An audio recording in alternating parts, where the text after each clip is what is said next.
بسم اللہ الرحمن الرحیم۔ ایک صاحب نے سوال کیا انجینئر محمد علی مرزا صاحب کے حوالے سے، ان کا جی کہ جناب مولا علی المرتضیٰ شیر خدا رضی اللہ تعالیٰ عنہ کے بارے میں کہ آپ کے لیے ایک مرتبہ سورج واپس آیا تھا، یہ حدیث صحیح ہے یا یہ حدیث اصول محدثین کے مطابق صحیح نہیں؟ اس کے علاوہ ایک اور واقعہ بھی بعض روایتوں میں آیا ہے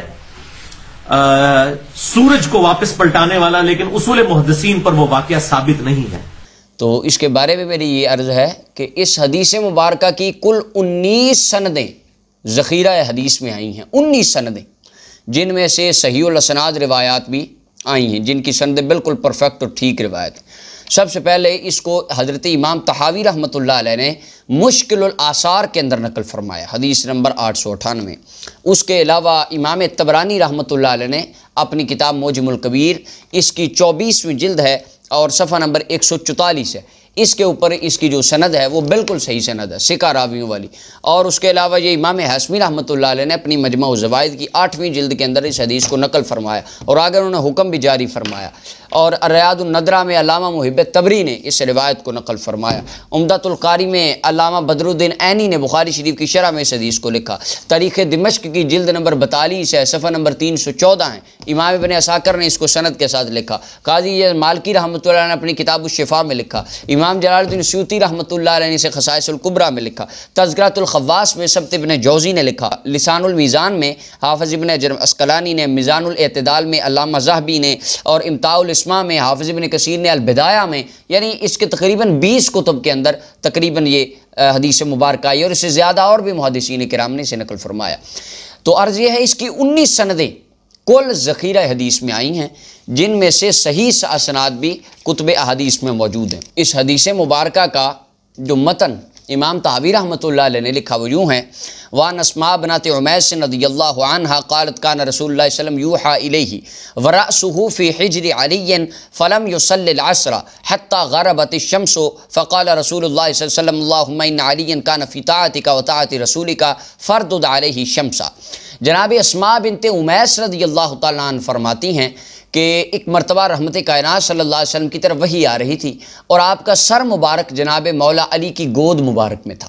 آقا کریم علیہ السلام کی بظاہر آپ نے اپنی چشمان مبارک کو بند فرمایا ہوا تھا۔ نبی علیہ السلام نے عصر کی نماز پڑھ لی تھی، جبکہ جناب علی المرتضیٰ نے بھی عصر کی نماز ادا فرمانی تھی۔ تو عصر کی نماز کا وقت چلا گیا، سورج غروب ہو گیا، تو جناب حیدر کرار رضی اللہ تعالیٰ کے دل میں اس بات کا بڑا ملال پیدا ہوا کہ میری تو نماز قضا ہو گئی۔ اس وقت نبی کرم صلی اللہ علیہ وسلم نے دعا فرمائی: اللہم ان علی کان فی طاعتک وطاعت رسولک فردد علیہ الشمس۔ اے اللہ، علی تیری اطاعت میں تھا اور تیرے رسول کی اطاعت میں تھا، اس پر سورج کو واپس لوٹا دے، میرے علی کے لیے سورج کو واپس لوٹا دے۔ حضرت اسماء فرماتی ہیں فرأیتھا غربت ورأیتھا طلعت بعد ما غربت، میں نے پہلی مرتبہ سورج کو غروب ہوتے بھی اپنی آنکھوں سے دیکھا تھا اور پھر سورج کو طلوع ہوتے بھی میں نے اپنی آنکھوں سے دیکھا، اور اس کے بعد پھر سورج کو غروب ہوتے میں نے اپنی آنکھوں سے دیکھا۔ یہ حضرت اسماء فرماتی ہیں۔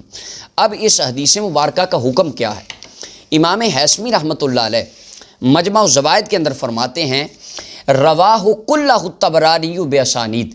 امام طبرانی نے اس کو مختلف سندوں کے ساتھ لکھا، اور امام طبرانی نے 3 سندیں لکھی ہیں طبرانی معجم الکبیر کے اندر۔ اور امام طحاوی رحمۃ اللہ علیہ وہ فرماتے ہیں، امام احمد بن صالح یہ امام بخاری کے استاد تھے، یہ فرمایا کرتے تھے لا ينبغي لمن سبيله العلم التخلف عن حدیث اسماء الذي روی لنا عنه لانه من اجل علامات النبوہ۔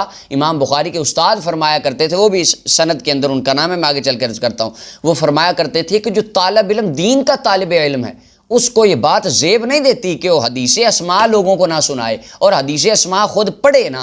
کیوں؟ لأنه من اجل علامات النبوہ، کیونکہ یہ رحمت کائنات کی نبوت کی نشانیوں میں سے ایک بہت بڑی نشانی ہے، رسول پاک کا معجزہ ہے، مولا علی کے لیے ایک کرامت ہے۔ یہ امام بخاری کے استاد فرمایا کرتے تھے۔ اور فتح الباری میں امام ابن حجر اسقلانی کتاب فرد الخمس کے تحت اس بات کو لکھتے ہیں، فرماتے ہیں انہوں نے اس حدیث کو لکھا اور پھر لکھا وَهَذَا أَبْلَغُ فِي الْمُعْجَزَةِ، مولا علی المرتضیٰ کے لیے سورج کا واپس آنا یہ رسول پاک کا بہت بلند ترین معجزہ تھا۔ وَقَدْ أَخْطَأَ ابن الجوزی بِإِيرَادِهِ لَهُ فِي الْمَوْضُوعَاتِ وَقَدْ ابن تیمیہ، کہ امام ابن تیمیہ اور امام ابن جوزی نے جو ان کو موضوعات میں 1-2 سندیں دے کے لکھ دیا تو یہ انہوں نے غلطی کی ہے، یہ حافظ ابن حجر اسقلانی کہتے ہیں، کیونکہ امام ابن حجر اسقلانی کہتے ہیں اس کی صحیح سندیں بھی کتب حدیث میں موجود ہیں۔ اب اس کی سند کی طرف باز کر دیں۔ اب اس حدیث مبارکہ کا اس کی سند دیکھتے ہیں کہ واقعی یہ اصول محدثین کے مطابق صحیح نہیں ہے۔ اس کی میں نے عرض کیا 19 سندیں ہیں، بعض اسناد ان میں سے کمزور ہیں، ضعیف الاسناد ہیں۔ جو سند امام طحاوی نے لکھی اور امام طبرانی نے لکھی، اس سند کے تمام راوی ثقہ راوی ہیں اور یہ بالکل صحیح سند ہے۔ اب اس کے اندر پہلے طبرانی معجم الکبیر جلد نمبر 24 حدیث نمبر 382 صفحہ نمبر 144 ہے، اس پر جو سند ہے، حدثنا اسماعیل بن الحسن الخفاف، پہلے راوی اسماعیل بن حسن الخفاف ہیں، امام ذہبی فرماتے ہیں یہ ثقہ راوی ہے۔ دوسرے راوی حدثنا احمد بن صالح، احمد بن صالح دوسرے راوی ہیں، المتوفہ 248 ہجری، روا عنہ البخاری و ابو داود، یہ امام بخاری کے بھی استاد ہیں، امام ابو داود کے بھی استاد ہیں۔ یہ فرمایا کرتے تھے کہ جو دین کا طالب علم ہے وہ حدیث اسماء پڑھے اور سنائے، کیونکہ رسول اللہ کا بہت بڑا معجزہ ہے۔ اب یہ امام بخاری نے خود ان کے بارے میں فرمایا یہ راوی ثقہ راوی ہیں، اور امام بخاری نے کتاب التوحید میں ان سے حدیث لی ہے صحیح بخاری کے اندر۔ اب یہ امام بخاری کے استاد اس سند کے راوی ہیں۔ اور اگلے راوی حدثنا محمد بن ابی فدیک، تیسرے راوی محمد بن ابی فدیک ہیں، ان کے بارے میں امام شافعی رحمۃ اللہ علیہ نے ان سے روایات لی ہیں، اور امام ذہبی فرماتے ہیں یہ ثقہ راوی ہے سیر اعلام النبلاء میں، امام ابن حجر اسقلانی فرماتے ہیں یہ صدوق سچے راوی ہیں۔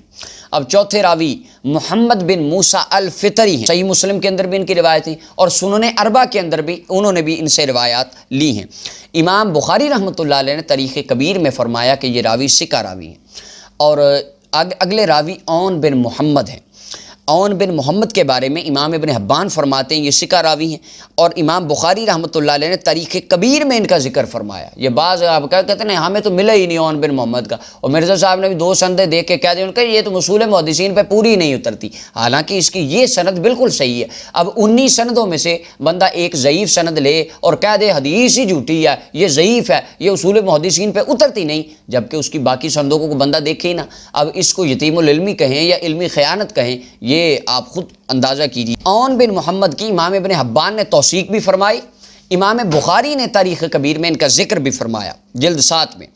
اور اگلی راویہ آخری عون بنت محمد بن جعفر بن ابی طالب ہیں، امام مزی رحمۃ اللہ علیہ تہذیب الکمال کے اندر فرماتے ہیں روات عن جدتها اسماء بنت امیس، انہوں نے اپنی جدہ اسماء بنت امیس سے روایات کی ہیں۔ یہ بعض اب کہتے ہیں ہمیں تو ان کا حال ہی نہیں ملا، امام مزی نے ان کی ڈیٹیل لکھ دی اور ابھی وہ کہتے ہیں نہیں ہمیں حال ہی نہیں ملا۔ اور روا لہا ابن ماجہ، امام ابن ماجہ نے ان سے روایات لی ہیں، اور ان کے بیٹے عون بن محمد نے ان سے روایت لی ہیں۔ علامہ مزی نے تہذیب الکمال میں ان کی ڈیٹیل لکھ دی۔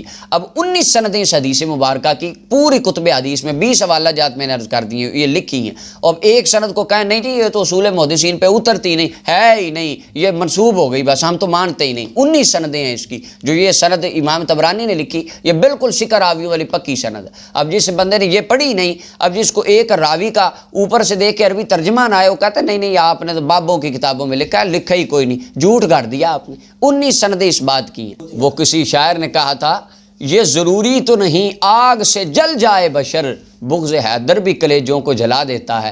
یہ مولا علی المرتضیٰ کرم اللہ وجہ الکریم کے بارے میں حضور نے فرمایا تھا علی تجھ سے محبت صرف مومن کرے گا، اور منافق کبھی محبت نہیں کرے گا، وہ تجھ سے ہمیشہ بغض ہی رکھے گا۔ اللہ تعالی ہمیں حیدر کرار رضی اللہ عنہ آپ کی سچی سچی محبت عطا فرمائے، اور ان کے بتائے ہوئے طریقوں پر ہمیں عمل کی توفیق عطا فرمائے۔